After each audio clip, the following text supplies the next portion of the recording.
Hello students, you are watching the Diksha Study Book and welcome to my YouTube channel. So आज का जो हमारा topic है वो है ओवम।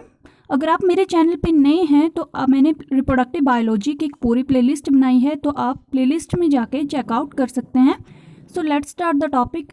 तो हम सबसे पहले इसमें डेफिनेशन की बात करेंगे। तो डेफिनेशन क्या है इसकी कि ओवम जो है वो एक मैटरनल हैप्लॉइड गैमीट है और इसका जो मेन रोल है वो क्या है, receiving the sperm, primarily concerned with receiving sperm को रिसीव करता है and determined into a fully developed organism after fertilisation और विदाउट फर्टिलाइजेशन।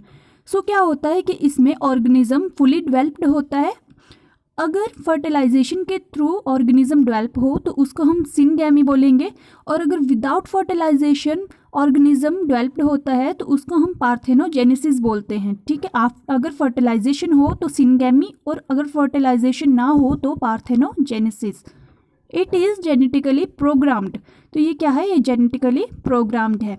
ठीक, सो इसके बाद है इसका स्ट्रक्चर। तो इसका स्ट्रक्चर कैसा होता है, स्फेरिकल होता है, नॉन मोटाइल गैमीट होते हैं with yolky cytoplasm enclosed in one और मोर एग एनवेल्प्स। तो एक इसमें एनक्लोज्ड होता है एक या उससे ज़्यादा एग एनवेल्प्स में। Size of ovum varies in different animals and depend upon amount of yolk. तो अलग अलग एनिमल्स में इसका साइज अलग अलग होगा और ये इसके योक के अमाउंट पे डिपेंड करेगा इसका size. So size of ovum varies from 10 micro to few centimetre. Largest size of egg, तो सबसे ज़्यादा साइज का किसका एग होता है, ओस्ट्रिच का, और उसका साइज होता है 170 into 135 mm। Human ovum is microlecithal. ये आपको एज एन एमसीक्यूज भी आ सकता है क्वेश्चन कि human ovum is microlecithal with large amount of cytoplasm but very small amount of yolk. जिसमें क्या होता है कि साइटोप्लाज्म की मात्रा ज़्यादा होगी लेकिन योक की मात्रा जो है वो कम होगी। ठीक है, तो इसका स्ट्रक्चर कैसा होता है, स्फेरिकल होता है, नॉन मोटाइल होगा, वन और मोर एग एनवेल्प्स में एनक्लोज्ड होगा, अलग अलग एनिमल्स में इसका साइज अलग अलग होगा, और लार्जेस्ट साइज का एग जो होगा वो ऑस्ट्रिच का होगा, और ह्यूमन ओवम जो है वो माइक्रोलेसिथल है। सो आप ये इसका स्ट्रक्चर देख सकते हैं ह्यूमन ओवम का, जिसमें फॉलिकल सेल्स हैं of corona radiata, outer layer है इसकी, इसमें एक न्यूक्लियोलस है, साइटोप्लाज्म है, जोना पेलोसिडा है मिडल लेयर, वाइटेलाइन मेम्ब्रेन है इसमें।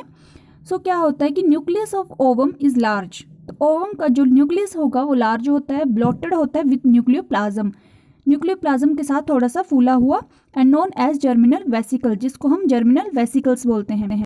So the side of ovum with nucleus and polar body known as animal pole and opposite side known as vegetal pole।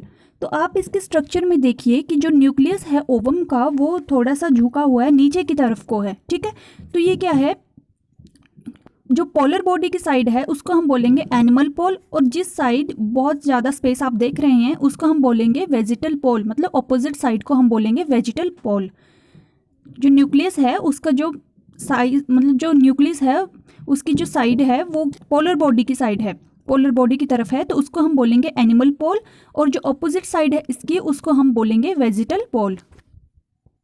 So cytoplasm is differentiated into exoplasm और cortex, and second है endoplasm, जिसको हम कोप्लाज्म बोलते हैं। So exoplasm और egg cortex जो है इसकी आउटर लेयर है स्मॉल और ट्रांसपेरेंट है। जो एंडोप्लाज्म है वो इनर है, लार्ज है और ओपेक है। जो एक्सोप्लाज्म है उसमें क्या है, कुछ माइक्रोट्यूब्यूल्स हैं और माइक्रोफिलामेंट्स हैं, लेकिन जो एंडोप्लाज्म है उसमें कुछ सेल ऑर्गेनेल्स हैं, informosomes like tRNA, histozymes and enzymes. So इसके बाद पेरीवाइटिलाइन स्पेस क्या होता है, narrow space between vitelline membrane and zona pellucida. So zona pellucida और वाइटिलाइन मेम्ब्रेन के बीच में जो एक नैरो स्पेस होता है उसी को हम पेरीवाइटिलाइन स्पेस बोलते हैं। ठीक है, तो ये था आपका टॉपिक ओवम।